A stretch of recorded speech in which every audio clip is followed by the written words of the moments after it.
have to look at Justin. That's true.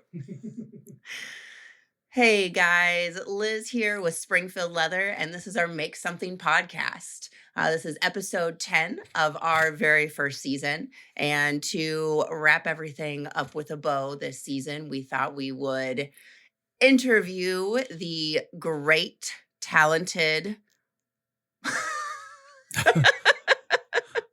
and so on and so forth, our CEO, founder.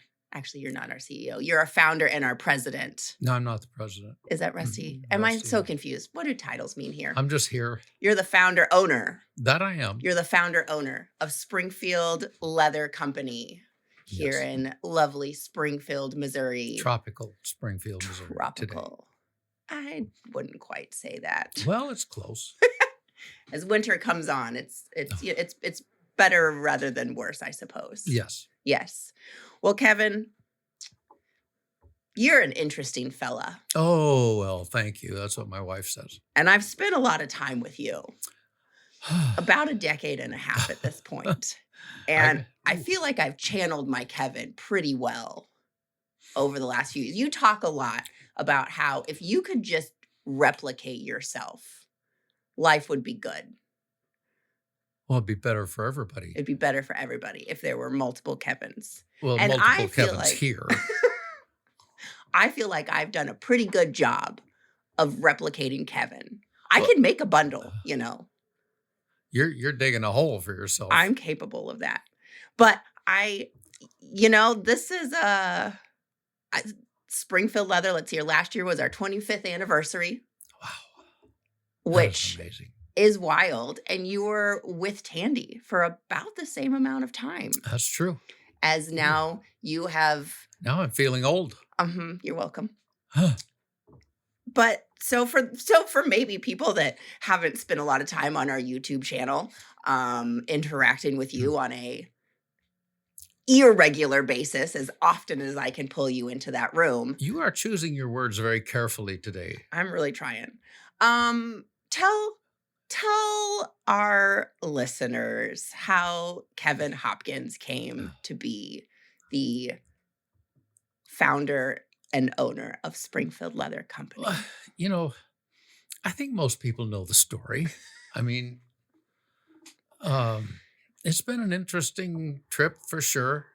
Started out, you can read a little bit about it, back in the early 70s when I was a hippie trying to do leather work for a living, which at that time was really stupid because I wasn't equipped mentally or emotionally or financially to do such a thing.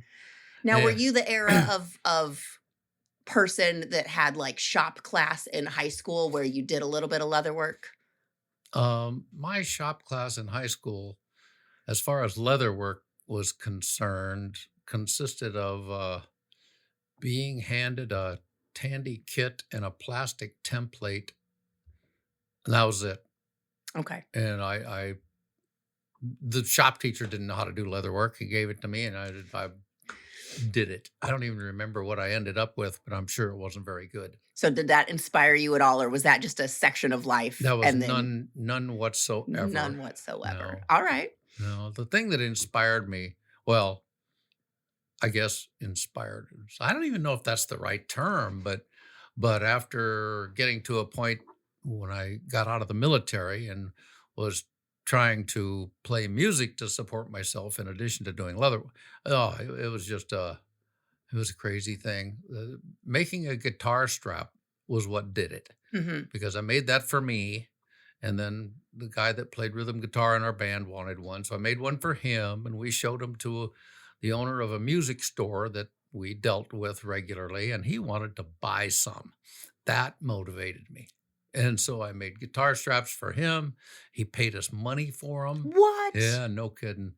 And I antiqued them with Phoebe's Antique Finish, and I put tan coat over the top of them, and it all peeled off later.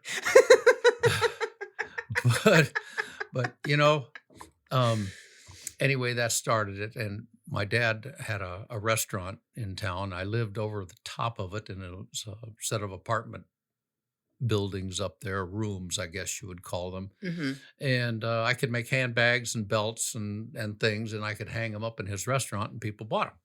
So that worked out pretty good. And when I actually had to do leather work because people bought the stuff that I made, and so I had to keep making it, and that's how it worked.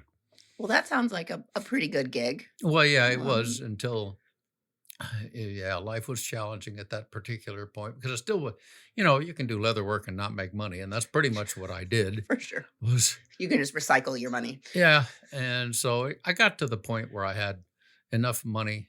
I was waking up early in the morning and going fishing so I could catch a couple of fish and have something to eat that night. Really? Yes, And this is it up in was, Iowa? yeah. And anyway, I had enough money left to buy one side of leather, so I went to Tandy with the anticipation of buying a side of leather so I could come back and cut it up and make some things and try to sell them. And I spent money on stupid things. I really did. It was That sounds dumb about right. stuff like wine and drugs and all that stuff. So I never had any money. Anyway, I bought the side of leather. While I was up there making the purchase, there was a sign on the door that said help wanted, Mhm. manager trainee. I applied, never figured I'd hear any more about it because I was also in the legal system at that time for bad things. And I got home and heck, I got a call within an hour or so, and they said, "You can have the job." I said, "Okay." Well, and this is a store that you had been frequenting Yeah, to supply your right. couple of leather things that you Yep. were making for your Yeah, they were pretty happy to have shop. somebody work for them that could do leather work Right, because those people are rare, you right. know. So did you start off you were carving these items, or were you just sewing things up? Yeah, I was You were carving, getting into carving. Yeah. stamping and Western floral style tooling on handbags and belts and wallets mainly, and doing a pretty lousy job of it, I might add. And oh, the first belt I made, wow, it was off a Belts Galore book, and it was all detailed with cowboys and horses and campfires and trees and deer and Well, everything that else. sounds fun. Yeah, I think I used two tools, you know, both of which were too big to do anything. But, people that looked at it said, You "Oh, that's really cool." made So, it work. mm. So anyway, I was encouraged and kept going, and then I went to work for Tandy. Yeah. And that's the end of the story. Well, I worked there for probably about 9 months. They offered me a store in Michigan after 6 months. I didn't want to go there because it was cold Mhm. and it was far away, and I didn't want to be far away. So 3 months later, they offered me a store in Rochester, Minnesota. That was 100 miles away.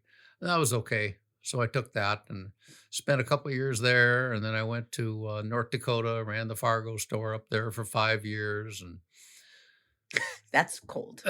oh my gosh, that was cold.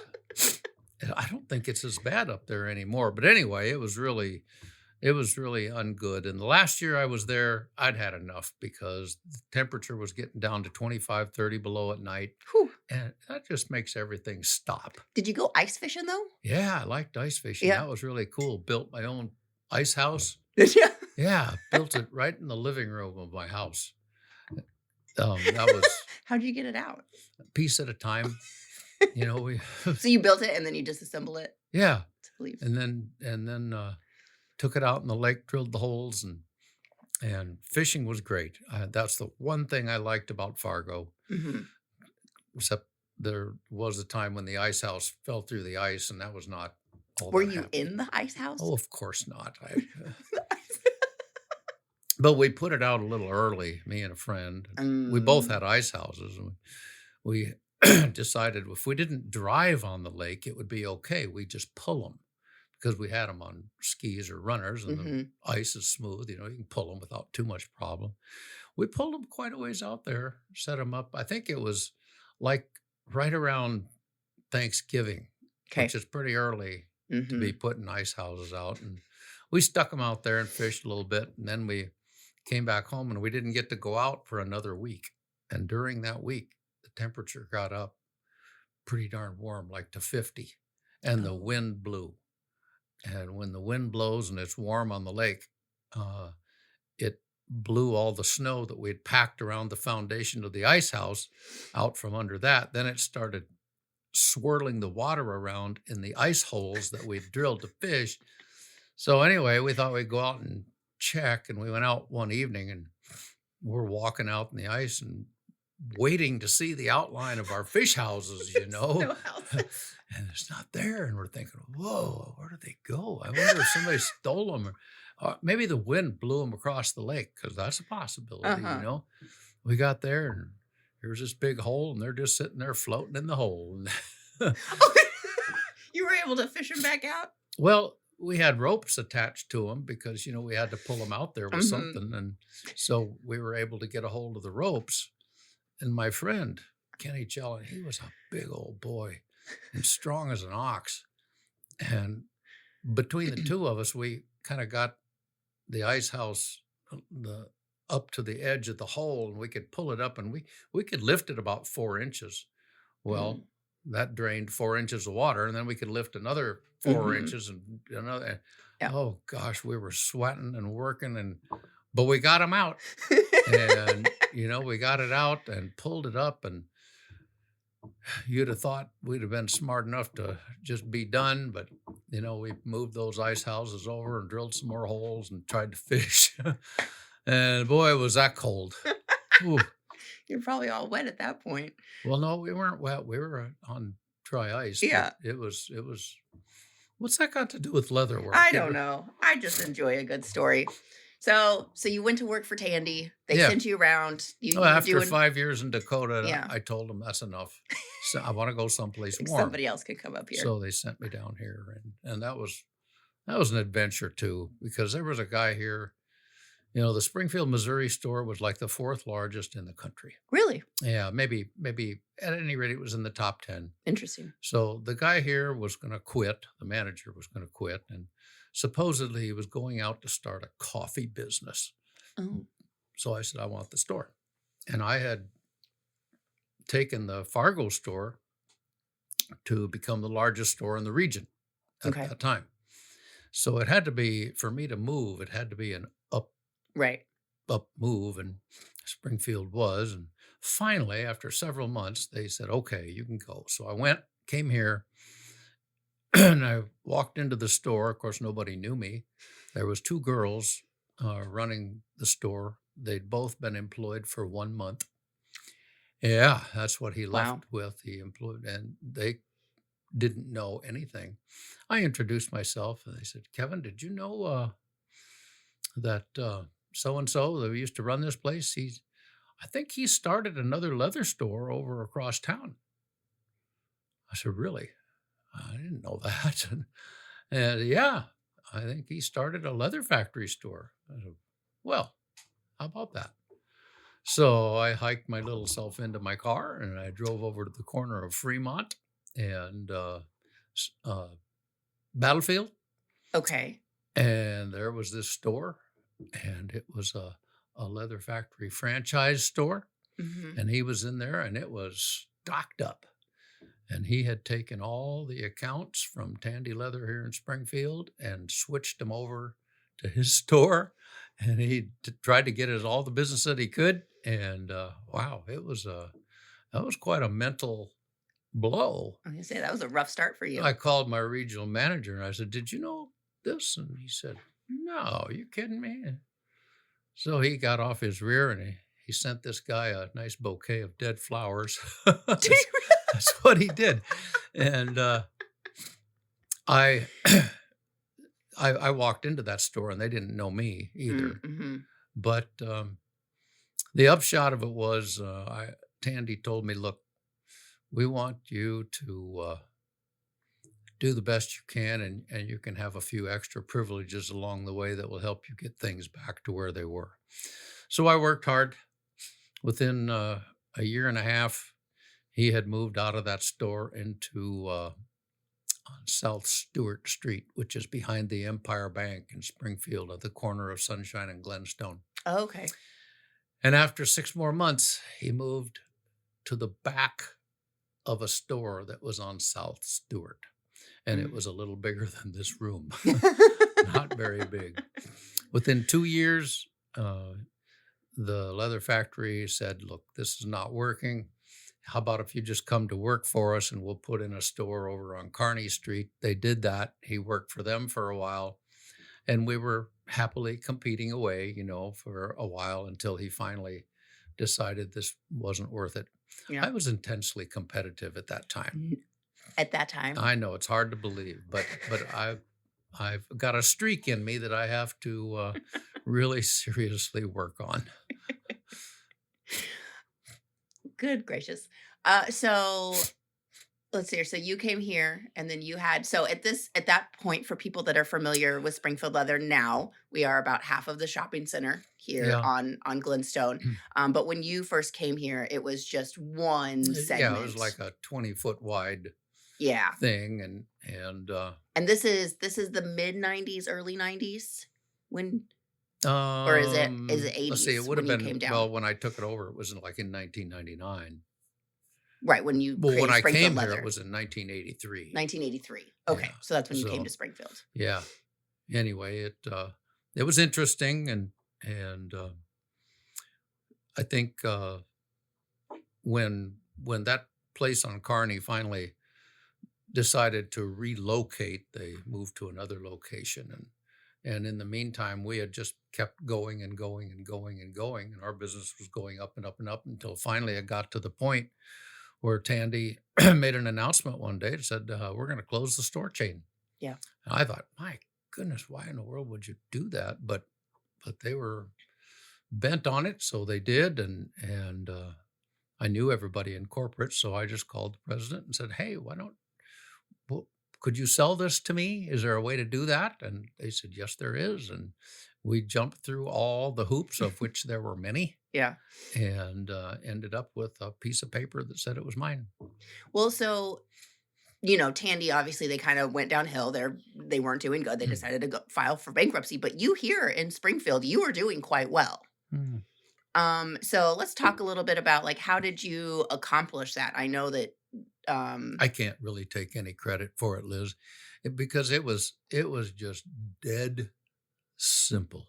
well, It you took the time. You went out and you taught classes. You went to the prisons well, and you did, that all you know, happened before Tandy closed. right. Yes, I did a ton of that. I Yeah, you taught did a lot of outreach. just a lot, and it paid off for Tandy and in the long run for me here. Mhm. But boy, Well, let's talk a um, little bit about the prison business side of things because I know that that's something that's been very important to Springfield Leather. When I very first started, it was very very important as we've grown as a company and as e-commerce has grown. well, that was a big deal. The scales have kind of balanced to where you have much more e-commerce that's happening than the prison business. But for you at that time, the prison business was a really big deal, and it was a Well, huge part, yeah, and it still is percentage wise very significant part. But of the company. you know, for me, I when I was with Tandy, I had I don't know, maybe 10 or 12 prison customers Hmm. that would send in a mail order once a month, maybe. And when the news came out that the store system was going to close down, well, wow, I Because called. multiple stores were dealing with prisons kind Oh of more on yeah, a local all basis. Tandy stores had some prison Okay. business, even if it was only a few customers. But there was one in St. Louis that had quite a number. Mhm. And I called him and I said, look, when you're closed up, I would appreciate it. You want to send those prison customers to me, feel free. I'll take care of them the best I can. Well, it didn't take long before inmate orders started showing up with all kinds of questions and orders. And we were filling the orders and doing a very good job of it because my thought was if you take care of the inmate business, this is good business. This is a check that comes in the mail and it never bounces. Right. That was a Right. big thing. And you had craft shops calling with a credit card that always went through and on and on. And pretty soon there was, I think, 112 stores that closed Oh, wow. Yeah. or close to it. And I knew all those managers. They all Mhm. sent their prison customers to my direction. Well, my goodness. I mean, my goodness, we went from a Tandy store that had the most employees of any store. We had six, A whole a 6. whole six, and we had two computers, not one, but two. All Tandy stores had one, except for me. We had two because of the volume that I had been doing. We had one in the front and one in the back. And then I brought my own personal computer from home so that we could type letters because every inmate order was accompanied by a letter. And sick the orders were coming in, oh, so fast and so many that we couldn't fill them fast enough. And Mhm. of course, they were understanding. Darcy was here at the time. And man, we just did our best to make sure that the inmates got treated like royalty and and everybody else did as well that came in the front Yeah. door. And it paid off gradually. We just slowly, oh, I think a big Tandy store, a really big one, did, if I remember correctly, they did like $700,000 in a year. The last year I was with Tandy, we did $799,000 in that year. Wow. The next year, when it was Springfield Leather, Mhm. we did like $1 million. The next year, it was like 1,000,004. Yeah. The next year, it was like 2 million. And you can just imagine what that was doing to me and everybody else here. We were coming in the morning facing huge amounts of these were paper orders, Mhm. And they still are, some of folks. which were faxed in. Not anything that we didn't have a computer system like we Yeah. have today. We didn't have inventory controls like we have today. Oh, It was a simpler time. oh my. Anyway, Yeah, no, you have to decipher, yeah. handwriting, you have to, like, double check prices, you have to figure out what their scribbles mean. And every order got a letter Yep. and whew, boy, that was crazy. And Well, and we that made a really big difference. I know that we still, there's a lot of inmates that have left the system and they're now, out doing their own thing and they remember Springfield Leather. oh, I still get Um, letters. I got one just the other day from Ernie Johnson, I think it was, and he wanted to let me know that he'd just gotten out and he'd been in prison for the last 25, 30 oh my years, and he goodness. considered us to be a blessing because we always worked with him, we helped him, and we Yeah. tried. That's been one of the probably the biggest, excuse me, things that I could think of that contributed to our success was the fact that we really tried to make it so they could be successful. Right. Because I knew if the inmate could have a good experience and be successful, then we would be successful. And even when they got out, that carried over and that paid off. Yeah. Well, and especially I know like we just get the comment so many times that they're not really treated like a person when they're in the system. And so having a little bit, for folks that didn't necessarily have family that was in contact with them or really anybody on the outside, just that little bit of extra effort that we had put in It to made a big it made difference. a really big Yeah. difference for a lot of those folks. And I know at this point our order log is just so massive that we don't have time to sit down and write a letter to every single person No. anymore. But I know the office still tries, like we still get letters, we respond to them. I know I still respond from time to time. I write down things or I'll send somebody some free patterns or just something, if they've taken the time to write in and contact us. And so that's kind of been a point of pride, especially for me as I've worked here over the years, is just our humanity about that and supporting someone who's on, a bad luck streak. Yeah. They're doing their time for whatever it is that whatever happened. It's funny that you mention that because people often have a misconception about people in prison. There's people in jail and there's people in prison. And the customers that we've been talking about are primarily people in prison. Mhm. Now, a lot of people in prison, especially now more than ever, are in there for drugs. Mhm. And some states, they are just saturated with their prisons are saturated with drug offenders. And other states, it's other offenses and drugs, of course. But one man called me because he had written me a letter and he had a complaint. And I don't remember what the complaint was about, but I was thinking to myself, I'm just not too sure about this guy Mhm. because the way he's saying these things and what he's telling me isn't adding up. So the letter I wrote him back was probably not as tactful as I could have been. I didn't think it was out of place, but I didn't think it was as tactful as I could have been. So I get a call from the craft shop. The craft shop let this guy use the phone and call me.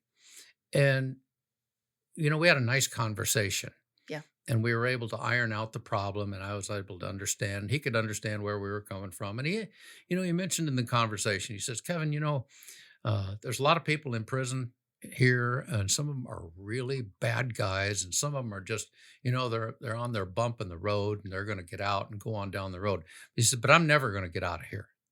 He said, Kevin, I built this prison. My construction company built this prison, and I'm in it for the rest of my life. I went home one day and found my wife in bed with another man. I shot them both. Wow. And that was it. And it helped me to appreciate people are just people, Yeah. and you can't justify killing anybody for sure and certain for any reason at all. But here he was He had now, one really bad day. and he is making the best of his life that he's got left in a bad place and doing the best he can. That guy did us more good as far as leather work went because he promoted it. Yeah. He promoted Springfield Leather because we cared. We tried hard. And that has gone throughout the entire United States prison system. Hmm. Yeah. No, it's definitely something that I tout a lot for us here is that whole thing. Just these majority men, they need something in their life while they're in those four walls. Well, it's true. And leathercraft can be something that they can take pride in, and support people that they have on Well, the and they outside still, necessarily. there's a lot of them that have gotten out and started their own businesses Hmm. and still have them. Of course, they get out and they say they're going to do leather work for the rest of their life, but they don't. Right. And they start another business and they do that. But the thing that I'm happy with and happy for is the fact that they've been able to take from us, as an example, the principles that we run our business by. And yeah, I guess this is probably one of the most boring podcasts I think that we'll ever do as far as the majority of our listeners go. But in talking about this inmate stuff, I hope people recognize that we treat everybody in the same way, or we try Right. really hard to. Um, sometimes it's kind of stressful on both sides, but that's okay.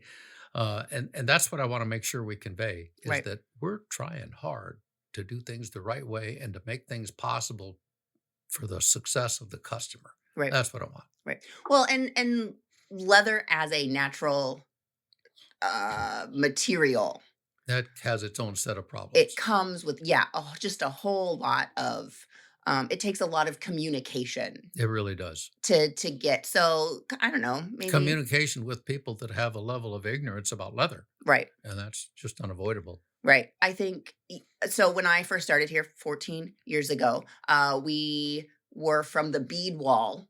So that was our north end. And then we had just purchased, or you had just purchased, kind of like that south section. And we had moved our shop into that very south corner. The center that is now retail was still dark. There wasn't anything there because Right. in the moving process or whatnot. But that was the amount of leather that we had on hand, was all It was all there. in that one space. Yeah. And I, as we talk about a lot, I'll never forget, borrowing the forklift from the The guy next door, yeah. yeah, the Whoever vendor, it the was. vegetable vendor too, that would set up down there, and we would just hope that we didn't receive packages when he wasn't here, that Yeah. we couldn't get them in. And so, you've always bought kind of bulk leather, but in the beginning days, it was small bulk. Yeah. I don't know what was the biggest batch of leather that you first remember buying Getting a that was pallet. like getting one pallet? One pallet. Yep. I just thought, Weren't those the days? oh, yeah. Yeah, I thought, "Man, we'll never buy a pallet of one leather." We bought pallets of materials occasionally Hmm. when we used to do business with well, when we still do, but when we did business with some of the boot companies and buying scrap and what have you, we might get a pallet or two. But to buy one pallet of 3 to 4 ounce veg, that was Hmm. unheard of. I would, from Tandy, I would buy 10 sides or maybe 20 sides if I Yeah. was really crazy. And and to get a pallet of thousands of feet on that pallet, oh, it just made me wonder, what in heaven's name have we done? Right. And now we have an external warehouse where we buy Lots of pallets. 70,000 feet at a time, Ugh, 150,000 feet at a that time. is so scary. But I mean, at this point, how many pallets do you order just from Mm. Grant in a week to make the bundles that you're making or Oh, sort out heavens. the leathers for retail or I have no idea. your oil tan sides? So it's probably like two or three Well, in a week. I got an oil tan side, I'm sorry, I got a pallet of oil tan sides yesterday, Hmm. and I couldn't be here all day. I had some things to do. So I only processed half the pallet. Well, the pallet had 4,500 square feet of leather on there, and to go through 2,000 feet of oil tan in a day. Now, I'm not saying we sold all that, but we processed all of Yeah. that, got it ready to go. I'll get the rest of it hopefully done today. Then there will be another pallet, and then Yeah. there'll be another one, and then there's, oof. Well, speaking of that, so I mean, we stock a lot of regular stock leathers that we buy from different tanneries and vendors and this and that. But our kind of specialty is odd lot purchases from tanneries, from reps of tanneries, from We've been all of so these fortunate places. in that regard Well, because, and so that's like, tell us a little bit about how you've cultivated those relationships with the vendors, with the reps for all of well, these it's things. talking with them. And you've hit on a really good point because it's the vendor relationships that are the most important thing in a business. And we would call, or else they would call me and say, Kevin, do you need any of this at the moment? We've got some here and it's a little bit cheaper than what you normally pay. And I'll either yes or no. And by the way, Kevin, are you interested in any of this or that or the other thing? I said, well, maybe. Well, we've got this over here and we've had it for a long time. We'd like to get rid of it. And right now it's normally $2 a foot. Kevin, if you want it, you can have it for $1 a foot. Well, how much do you have? Well, we have 5,000 feet. Well, Frank, um, how about if I would take all of it for 50 cents? And the line would go quiet, you know, and they'd say, let me call you back on that. Yeah. And I get a call back in a half an hour. Kevin, would you pay 65 cents? Yes, I will. Okay, you got it. And we bought leather. And that happened time and time and time and time again with different vendors and different vendors. And pretty soon they picked as a network, the leather industry picked up on the fact that I would buy things, but it really was price dependent. Right. And we had the same story for all of them. Look, I know the leather is worth more. But the only way I can sell that particular leather is to this inmate customer base that I have, and they just don't have a lot of money. So if you can sell that to me at that price, I will sell it to them. And there's a really good chance that I'll buy a lot more of your other stuff as well.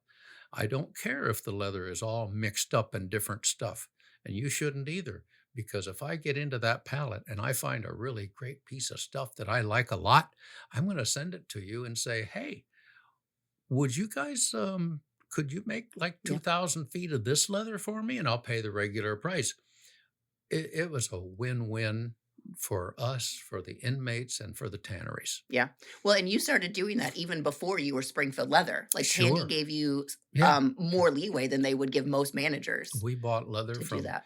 all the shoe companies that were in our area Hmm. here, and there was a number of them during those years. And we bought odd lot leathers, scrap leathers, just everything you can think of from them. And we were able to sell them to the inmates. Yeah. It worked out super. And it's still working today. Yeah. When did you make your first bundle? When did that idea pop in your head?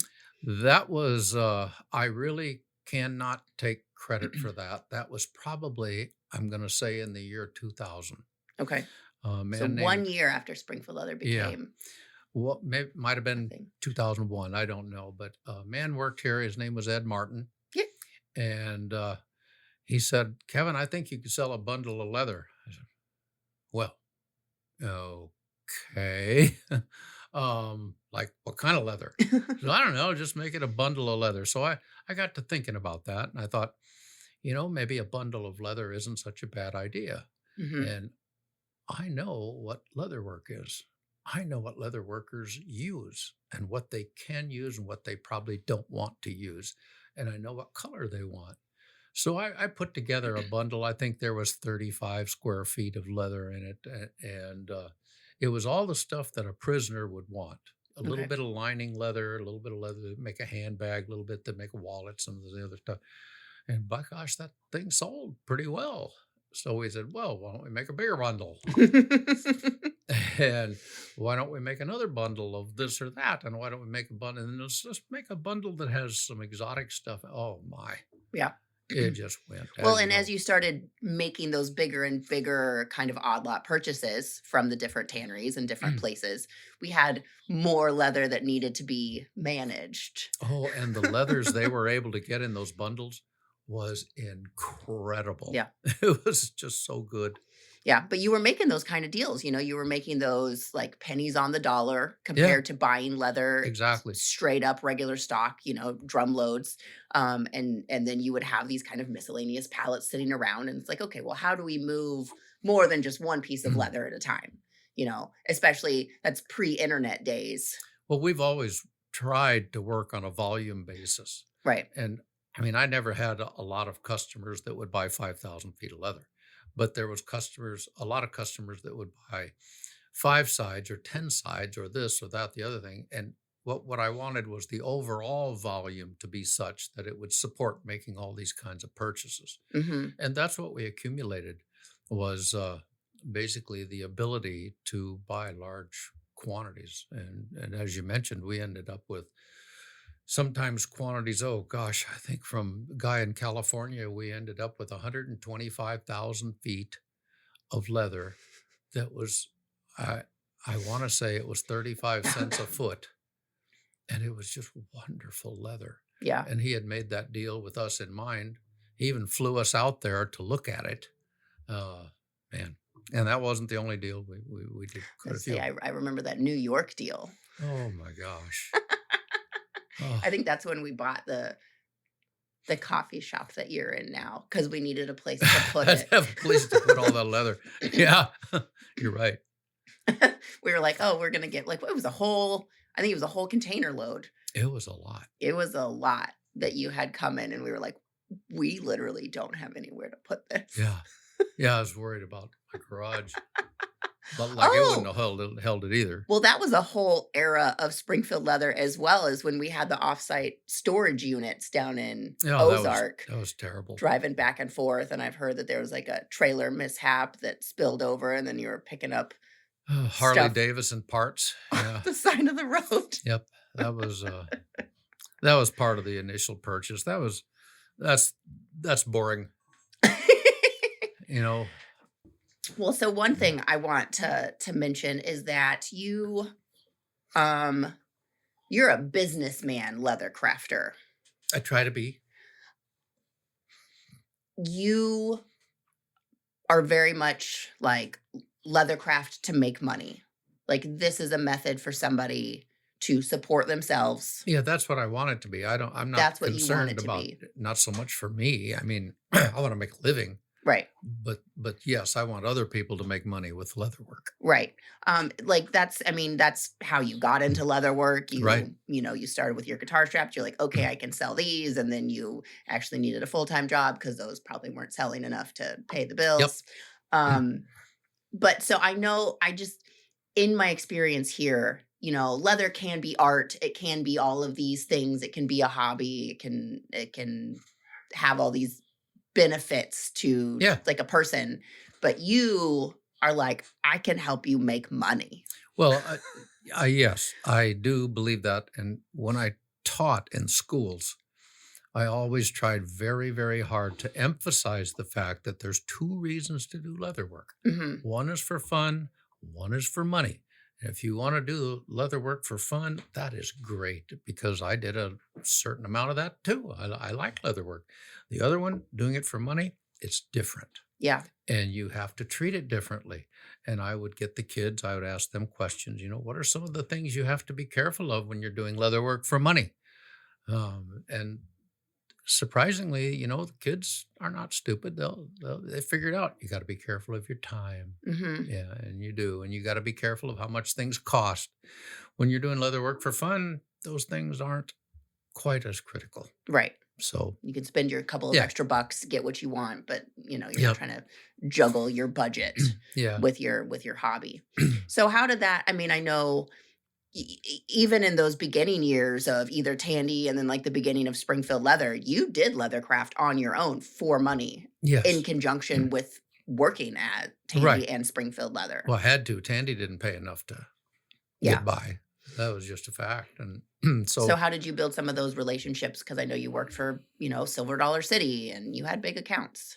well, yeah, that was pretty much a win-win. Um, for instance,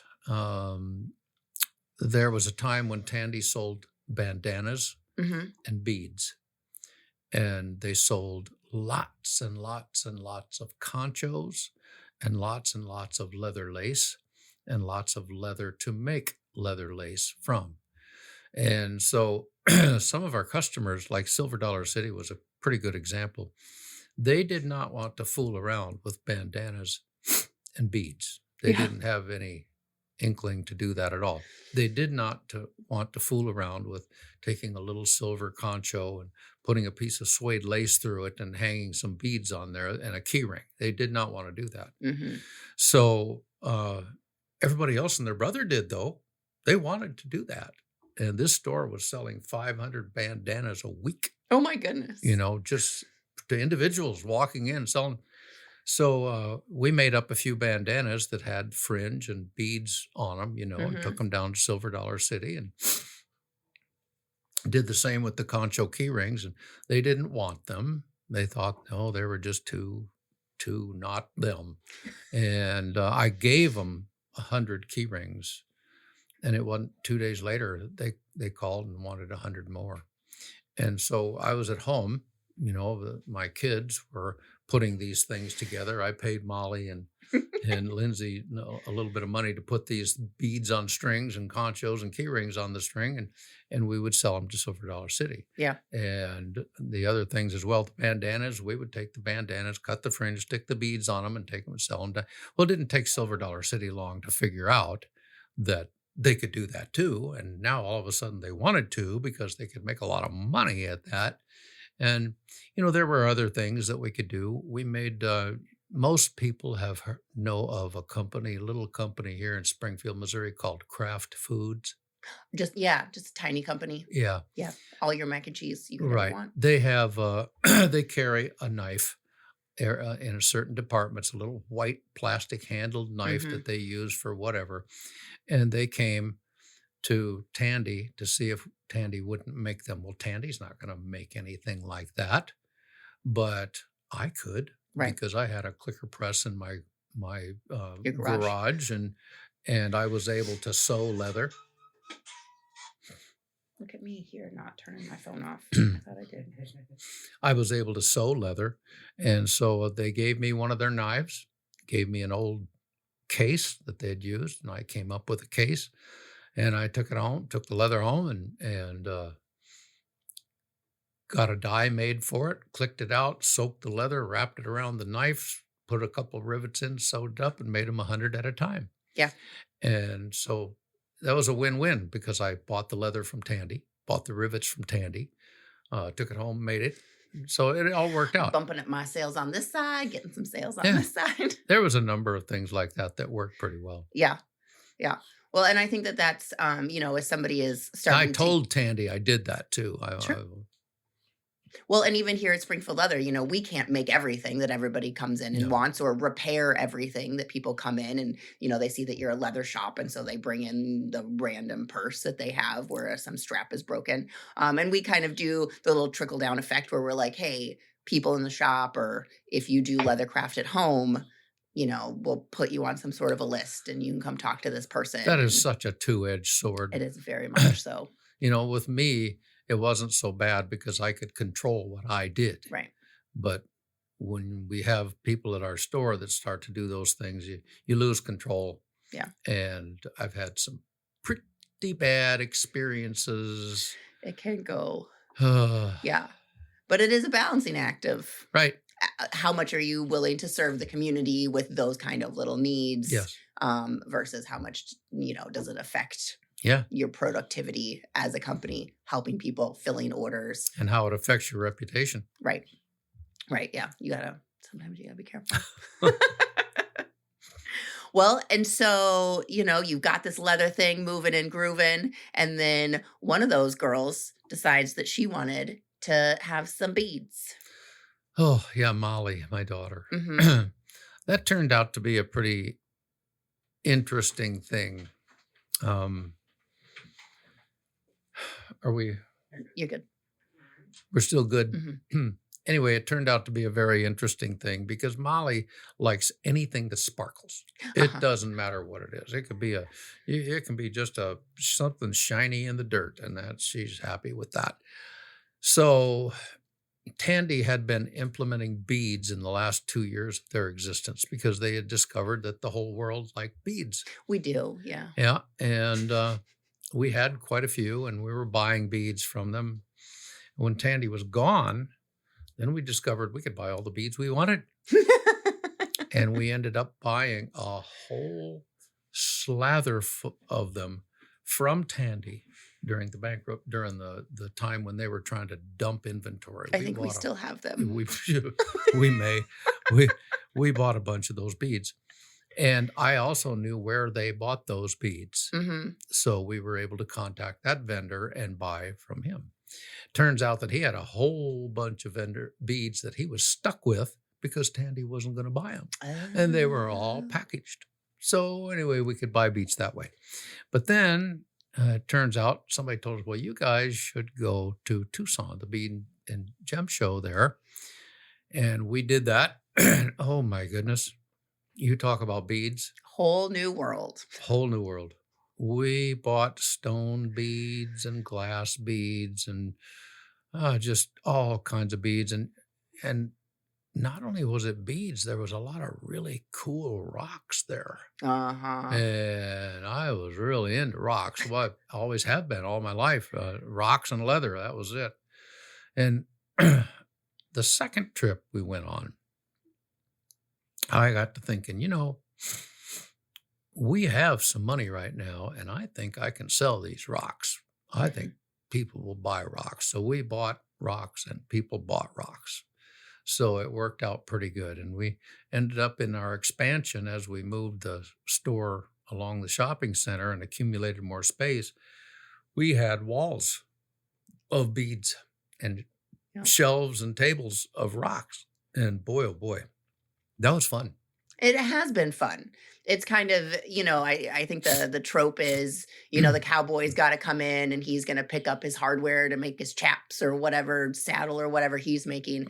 And then his wife goes over to the other side and she enjoys the beads. And both sides are still crafty. We have a couple finished goods on the bead side, but mostly, it's for a long time, it was jewelry or beads and findings for you to make your own stuff. And we were pretty light on the rocks. But at this point, we're about 50-50 on the bead and jewelry, or maybe a little bit more. The trends go up and down in either side of things there. But it was always one of my pet peeves, I guess, that you'd say, when Tandy was there. You could walk into a Tandy store and you could not buy a finished wallet.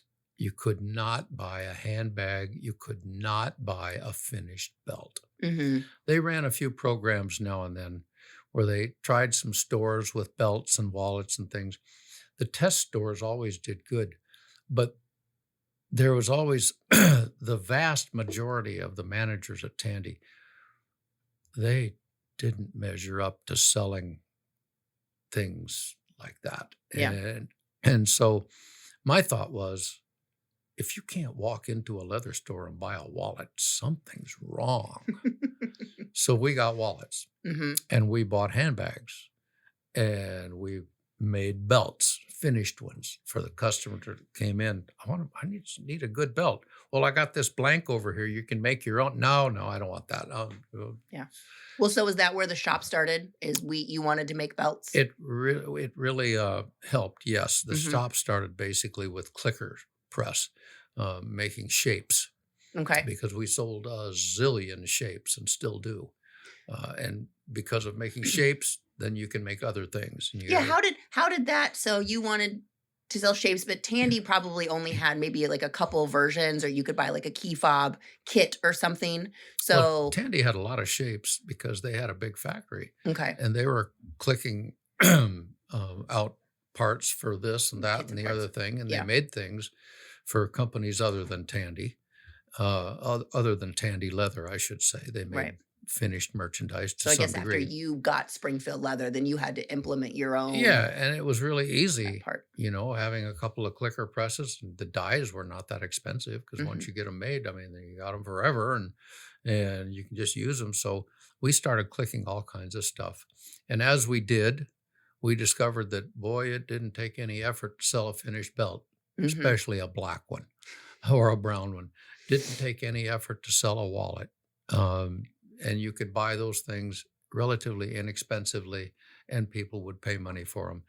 Handbags were a little trickier, but we still did it. Mhm. But the thing that happened was something you alluded to earlier was the old guy comes in to buy leather because he needs to make a pair of chaps or he wants to make some saddlebags or he wants to make his own belt or he's buying materials so he can make this, that, and the other thing for his friends or what have you. Mhm. But the wife didn't come in. She would wait in the car or go to Walmart and come back and pick him up or whatever the case. But when the beads hit and we started to let people know, you don't have to leave this old coot here in our store to wander around for an hour. Why don't you go over there and look around and see there's some pretty cool stuff over there. It's a lot of sparkly things. And my daughter, whew, she could sell sand to an Arab. She was just an amazingly outgoingly friendly girl, still is, and she encouraged everybody to buy to buy beads and findings and jewelry Oh, yeah. stuff and wire and silver and clasps and I this was gonna and say, if you that came in with even glue. an inkling of, like, interest in anything, you would leave with a pair of earrings Oh, it was that just incredible, and it that would be amazed me custom. constantly. Yeah. Somebody would come in, "Yeah, I just wanna make a simple little necklace," and Molly, "Okay," and she's wondering, you have such good taste. That's the perfect colors. You're gonna be really good at this." And she would have this stuff piled up, and they go up to the counter, and that'll be $350. The lady would just pay it. They just it went for years like that, Yeah. until she finally had to move to California with her husband to take care of his family.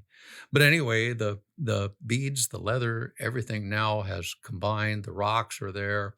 We had such a ball at the rock show here a few weeks ago, Mhm. cracking geodes for kids, and we still do that every day now. You want a free rock? Yeah. Well, Yeah, come on over everybody here and loves we'll a let you rock. crack your own geode, and it's a lot of fun. Yeah. No, and I think you've built a really fun space here, for a crafter, for people, that aren't in the area or haven't ever made it to Springfield Leather. This is such a unique and fun place to be. It's a fun place to work. Um, uh, because of the fact that your motto is that you can do anything as long as you have a reason to do it. Yeah. Like that's how we function. And so based on that idea, if somebody comes in and they have a particular request, or they have a question or a query about how do you get this done? How do you accomplish this different thing? We have built the shop out in such a manner where we can take them over to the shop. And show up. We can show them Yeah. almost any product that we have, any dye, chemical, whatever. We've got a sample bottle over there that we can pull And it's a out, lot of fun. and it is fun. And I think that encourages the crafter to be experimental or to come in and trust us with their questions of when they're attempting to troubleshoot or R&D something. They can come in and we'll walk them through things, you Yeah, know. we're so fortunate that we have the really wonderful people here working for us that we do because, people like yourself, if a customer came in to me and said, I've got a really unique knife and I need a sheath, I want to make a sheath, I want to make my own, but I've got some special issues here that I need to talk about. I would point them at you Hmm. because you make really good knife sheaths. If somebody comes and asks, us, I'm starting leather work and I want to end up with something that looks like this, and he pulls out his phone and shows me a picture, well, I would want them to talk to me or Denny Right. or somebody that has really had extensive experience with all those different dyes. And we've got the people that can. Yeah. I was gonna w- say Andy and Ryan, they experiment Yeah. all the time with Yep. different things. Or, that's where all the questions are going to go to because we have people submitting, they're calling with their questions, they're emailing with their questions. They go onto our website and they submit little contact us inquiries of how do I accomplish this? What do you guys think about that? Exactly, and that's because of the level of ignorance that is associated with lack of experience in leatherwork. Hmm. Most people will never have the level of experience that a lot of us have here. Yeah. And because of that, they don't understand that if they put dye on a piece of leather, if they don't do this and this first, they're going to have a problem. And Right. we can head that off at the pass. And that's really Exactly. nice. Well, and I think that, that's kind of our biggest motto here is like, we want the customer to be successful and we don't want to give bad information. I know one of your like main stories about going into Tandy and buying all the wrong Oh, products yep, I've done that. whenever you first started out. And then, you antiqued your guitar strap and then you Yep. put Tan coat on tan it, coat and on it it and just it all peeled peels off. off. And so, like, we have that experience.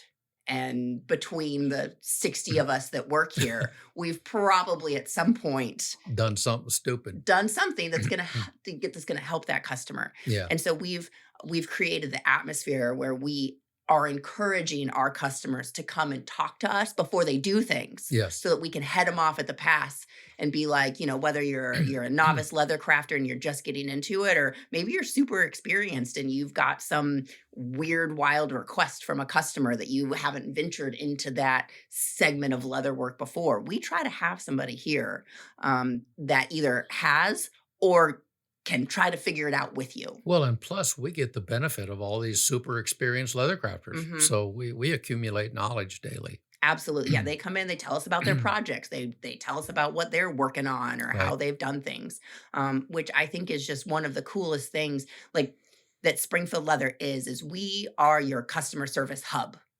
Try to be. for leather work, leather craft in Yeah. general, and that's probably the thing that keeps a lot of us here as workers is the fact that we also want to keep learning.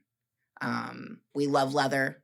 We love the kind of material that it is. I think I'm gonna just die on the hill that like leather is, it's the longest lasting material that you can use. Yeah, it's cool. And it's cool. It's neat. It's natural. It's a byproduct. Yep. Like I just keep saying this, as long as we're eating as much beef as we're eating, there's gonna be hides to tan. Yeah. So until this thing stops or lessens, we got leather. Yep. And we should use it. I agree. 100%. Compared to if I Vinyl. just, yeah, people that are like, I have faux leather. Yeah. And I'm like, no, you have plastic. Just think of just think of how many Nagas had to be shot just for their hide. You know. Yeah. It's just how many, tons of oil pumped out of the earth so that we can put a plastic Yeah. coating on some cotton, Yep. maybe.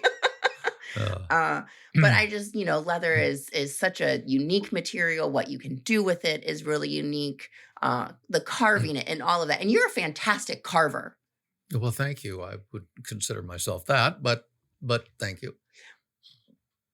But it's just like it's a skill that you're good at a lot of things. My Well, good I sir. like leather work and I've done a lot of You've it. done a So lot that of it. really, I think I've got swivel knife permanently embedded muscle memory there, you know. Yeah, and I just really appreciate that Springfield Leather is a place to come and learn. And Um, we encourage everybody to do that. well, yeah, whether you're a customer, whether you're an employee, whether you're a little kid that has no idea what they're doing. I just am amazed every time somebody comes in and they're buying a piece of leather because they want to make this or that or the other thing. And they've been a leather crafter for a while. I said, why don't you try a piece of Herman oak leather? Well, it's too expensive. I can't use that. I don't really can't afford that. Have you ever tried it? Mhm. No. Well, let me give you a piece here. You just take this and just have it and try it, and I'll give them a piece big enough to make a knife sheath or something. And holy buckets, what a difference that makes. Mhm. The customers go, "Wow, I had no idea there was that amount of difference." And things like that really go a long way. Yeah. Yeah. No, I think the personableness, the willing to say, I want you to use this. I want you to try it. Yeah, I'm happy to give you a wallet back for you to go try something. And that's, you've inculcated that into your customer service staff, that we know that we have the leeway to uh help all of the customers to take that step up. sure. And no matter what it is, like I need to send you a sample of some upholstery leather or this or that or whatever. Like we really go the extra mile, I feel like, or we try to as much as we can Yeah. to go that extra mile to make sure that our customers are successful. Even if you don't necessarily buy the end product from us, or you're not, whatever we recommend, you have to go somewhere else to find it. We want you to have what you need. Yeah, we'll help you find it. We'll help you find it. Yeah, to be successful. And so that's one of the coolest things about working for I think a non-corporate structure, is to have that freedom and leeway that you Yeah. give us Well, to make those I decisions. want it to work that way. So Yeah. hopefully it is. Seems to be. Kevin, how much leather do you think you've processed in your 70 something years? You know, 600,427 feet. You're so good at pulling random numbers out of places. I have no idea. Phew, it's been a lot. Yeah. The amount of leather that we see, I know that sometimes I just kind of giggle at people who call and want to tell us about leather. Just the amount of leather that we process in this building is kind of astronomical. Yeah, that's you know, one of the things that's always amazed me is the fact that most people don't understand the reasoning behind why we have leather. I know McDonald's uses beef, so there's leather to be tanned or hides to be tanned and leather to be made. But the only reason we Springfield Leather and other companies such as us, the only reason we have leather is because the tanneries make it specifically for someone, and they don't always make it specifically for me.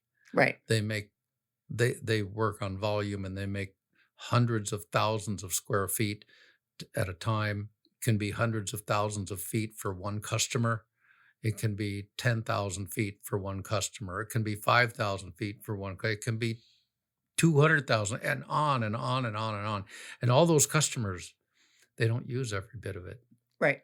And so you end up with this um, assortment of leather that's available worldwide that funnels down to the average crafter. And that's why leather is. So when somebody comes in and says, I've got this piece of leather like this, I bought it 3 years ago, and I got it here, and I'm wondering if I can't get another one. No. And, well, maybe you can. Yeah. I need it really bad. Can you get it made for me? Yes, I can, sort of. I hope you need 2,000 feet. Right.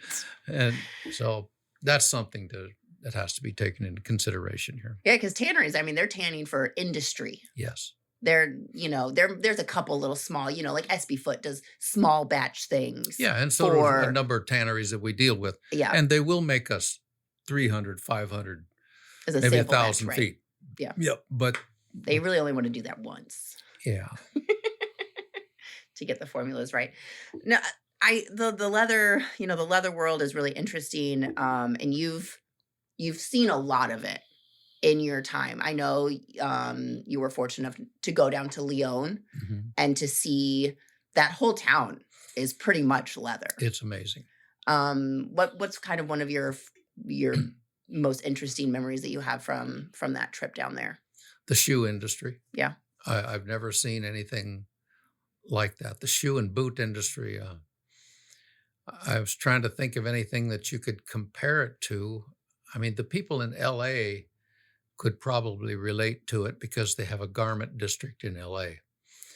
Uh, in Lyon, they have a shoe district, and the little streets are narrow, the shops are small, and there are just block after block after block after block of these small shops that offer boots and shoes and shoes and boots and handbags and jackets and belts and boots and shoes and more boots and more shoes. And everybody's brother owns a tannery. They Hmm. have a tannery in their backyard, and they haul the hides around on motorcycles, and it's an experience. The neatest experience that I had was with Fernando. I guess you've met him Hmm. down there when he took us to his house. Very wealthy man, and we were there with all the high-end reps from the big names, Louis Vuitton, Prada, uh, Coach. You cannot name a manufacturer that wasn't there. Okay. And he personally took us and sat us at a table up near the front, and he interpreted all of what was being said because everybody was speaking Spanish, Hmm. and they all understood it. We didn't understand hardly any. And he was showing leather samples to all these big name customers. There was probably, I'm going to guess, 80 representatives from these big name Wow. customers there at these tables being served a full course meal. And here was Fernando treating us like kings. Taught me a good lesson. Yeah. What an experience. The leather world is so interesting, and it's so small while being so big. I mean, there's, the leather industry is outfitting all the custom planes in the world with leathers for Yeah. all their interiors, all the high-end cars or mid-level cars that get the leftover leathers Yep. cemented together and made into upholstery. Yeah, you've got the shoe and the boot business and somewhat of the saddle business. That's still decently large, but smaller than it has been in the I didn't past. mention that Fernando owns Corral Boots. That name ought to resonate with a few people out here. That And make a lot of boots. it's not the only company he owns. Yeah, His son now owns another boot company, and it is just amazing. yeah. Um, but You know what got us into his company? what's that? The prison business, Really? because he had never heard of anybody doing business with prisoners. And when we explained what we did, he was so fascinated. He wanted to hear more of the story. And that's how we ended up making all those contacts that we made. It's pretty incredible. That's pretty fascinating. But yeah, I greatly enjoy going to the WISA show that Yeah. we go to every year, where we meet with these vendors and we talk about industry, how's it going, who's doing what where, how we can help the tanneries to take care of some of these issues that they have. I We move through a lot of leather in this place, but we have our regular stock lines that we buy and we move through it. I feel like I could just give your speech in my sleep at this point. We have our regular stock leathers and we buy them and we go through Yep. them, and that's all well and good and happy. You are pretty good at I've that. kind of heard this Hmm. speech a few times, but really where we shine is by helping you with your problem. So, what leathers are you tripping over on your either showroom floors or on your tannery Yeah. floors? All these pallets of sample lots, odd lots, batches that came out that weren't the right color. Something happened in the dyeing process and it Yeah. doesn't work for your client. So now you have this 5,000 feet and you have to make another one. So now you just have this pallet of leather that's sitting there, and you have told that story to everyone about 100 times, I've and tried to. in order to get it through their heads that like, hey, when you have these batches of perfectly fine leather, like, and I think that's the biggest point is there's nothing wrong with the leather. It just for whatever purpose they were making it for, or It say they doesn't were work. R&D and they were just having fun and now they have 25 sides of something that came out of their sample drum, Yeah. that they've sent out some swatches of. Or they have 10,000 feet and there's no two sides alike. I don't even care. Yeah, exactly. But we're willing to take those overruns and sample lots Yeah. and leathers that came out that didn't quite die the way that the customer was expecting them to go. Like, we'll take that off of your hands. You're not going to make as much as you're going to make on your regular stock leathers Right. selling that to me, But at least you got something. but you're going to get something. You're going to get your room back, Yeah, there you which go. for tanneries is very important. Yes, it is. They're pretty tight on space for the most part because they all have these batches, Mistakes. yeah, that are just rolling around. And so that's kind of when we sit down and we talk to our vendors, that's the thing that we always try to get to is what leathers are a Yeah. challenge for you. What issues do you have right now that are sitting on your floor, and how can I take those off your hands It's in a way hard. that It's make hard you for happy? tanneries to get their head around the fact that we don't sell our leathers to one customer. Hmm. They do. They make X number of feet for one customer and X number of feet for another customer. Whereas we can take one piece of leather and sell it to 5 customers because I only want 2 feet and I want 3 feet and I want 5 feet. Right. That's how it works. Right. And like I see that Tandy does a little bit of that. You can go into their store and they have that table of kind of miscellaneous selection of some things here and there, which is great. But they're spread out all over the place. Yeah. And we have the benefit of everything is right here in Springfield, Missouri. We have our little offsite warehouse now where we can buy the 100,000 feet of whatever or the 2 trailer loads of ostrich scrap, and we can store it for a while. But we can manage those things through our bundles, Right. through, we get 5,000 feet of a leather. Cool. That's enough for us to put on our website and sell through that small batch. And it can be a much better price than maybe the regular stock stuff that we carry. Yeah. We're not ever going to have it again. But for the customer, you can get this little amount of leather and you can make a bigger profit on whatever you're doing, or you And can offer your customer if they something. have a real true need for that, we can get it made. Right. Right. But I think that that's just a really cool little section that we land in the leather industry.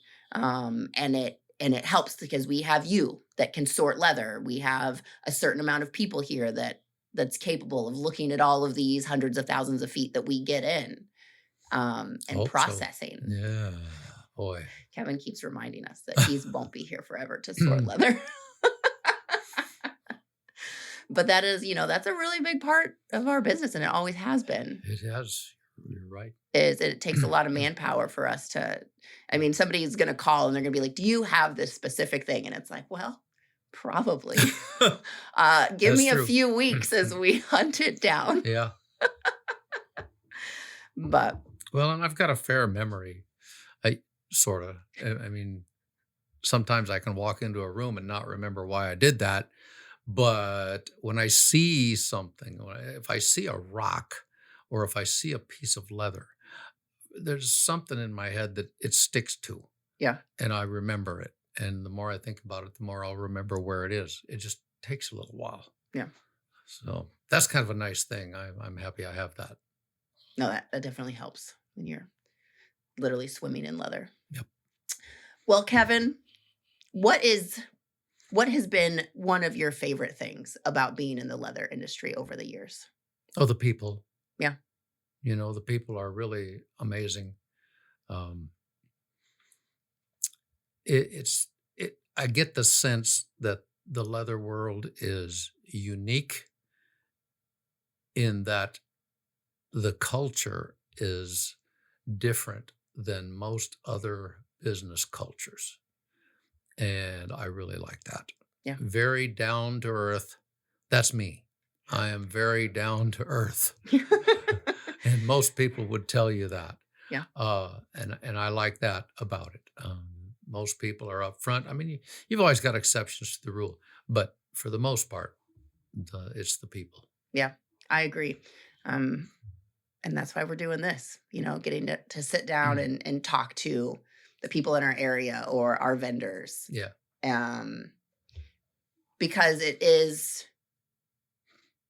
such a unique small industry. You've got really creative people that run in this industry. I think it takes a pretty creative person to want to work with leather and to feel comfortable working with something that's natural. You have to cut around armpits and fat wrinkles and Yeah. bullet holes and whatever the case may be. And so it takes a person that's not black and white, that um, enjoys the nuance I think of the so. craft. Yeah, sometimes I feel that I really struggle with that because I have a hard time with change. No. Yeah, I do. But but still, and I guess maybe being old-fashioned isn't always a bad thing because some of those old-fashioned views really had a lot of value, Hmm. and they have a tendency to get lost in today's modern world. And so I'm okay with that, with Yeah. being sort of old fashioned in that regard, in especially when it comes to the customers and Hmm. dealing with customers and providing them a good customer experience, a good value, a nice place to be. That's all important. Very well said. All right. Well, I think that about wraps up episode 10 of the Make Something podcast. Kevin, thank you so much for sitting down. I know Happy you'd days. rather be rolling leather. Thank you. I'm gonna go to lunch. All righty. Have fun at Culver's. And that's a wrap on episode 10 and season 1 of the Make Something podcast. Thank you to Kevin for taking time from rolling all the leather bundles to sit down and talk to us. And a huge thank you to all of our guests that took time to come in and talk to us this season. We hope you enjoyed the episodes and the time we spent with our guests. Remember, if you enjoyed this season, hit that like button, leave a comment, and share with your leather crafting friends. We will see you next season. Now go make something.